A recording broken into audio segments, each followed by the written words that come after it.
السلام عليكم ورحمة الله وبركاته وجنال كيني ماما شرف وإذا الله سود واد ولا ليه قالي جميل كستو دنوز دافية ذيك جوكتين ومركله جنال كيني ماما شرف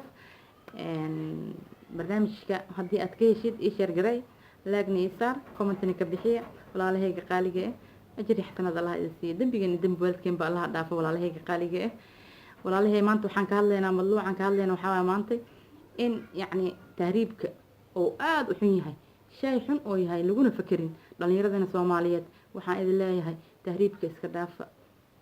iska dhaafa wuxuu magafo dadkeena ku hayo waad aragteen magafo sidoo dadkeena u galay dhalinyarada soo u galay waa aragteen midoo kaliya kala baxo midoo karbaasho midoo xabad ku dhufto midoo dilo midoo lacagti ka qaato meeqa bad ku dayacan tahriibku waa wax xun wax fiican ma ahan walaalahayga qaaliga ah iska dhaafa tahriibka dhalinyaradeena waddankeena haddii aad meel yani barnaamij aad samaysatid oo shaqo abuur ah oo shaqo aad samaysatid waa maasha allah marka walaalahayga qaaliga ah waxaan idinka baryayaa inaadan ku fikirinaha kelmadda oo tahriibka ah aan iska suulinaa saan u dhannahay anaga dhan ummadeena Soomaaliyeed meel kastoo aan joogno walaalahayga qaaliga ah waxaan rabaa hooyo badan ayaa dhibaataysan waxaa waaye hooyadii ayadoon waxba haynin wiilkeedii tahriibay hadduu wiilkii tahriib uu aaday hooyadii waxba ma hayso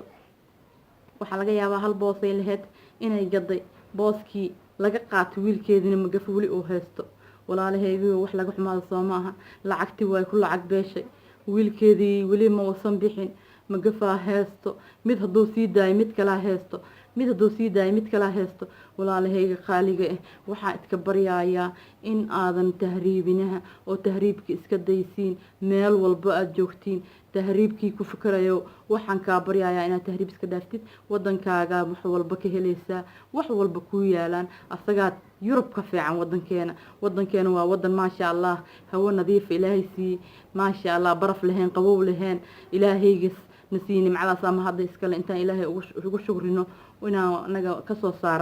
saarno wadankeena ayaa haboon dhalinyaradena Soomaaliyeed meel kastoo joogtiin waxaa idka baryayaa inaad noo joogtiin oo aad hooyada aad dhibaateenin hooyo waxba heenin maanta aad inta tahriibtid hooyadii murug iyo rafaad hebelow keen intadkeen dawarsi dhibaato ee gasho hooyadii murug aabihii murug maandho way idin ducinaya tahriib iska daaya yaan la tahriibin dhalinyaradena Soomaaliyeed saasa maanta maama sharaf idin leedahay inaad tahriibinahay idka baryaysaa tahriib oo dhan iska dhaaftiin dhibaatadiisa badatay dadkeena ku baaba'ay marka barnaamijkeena saas oo ay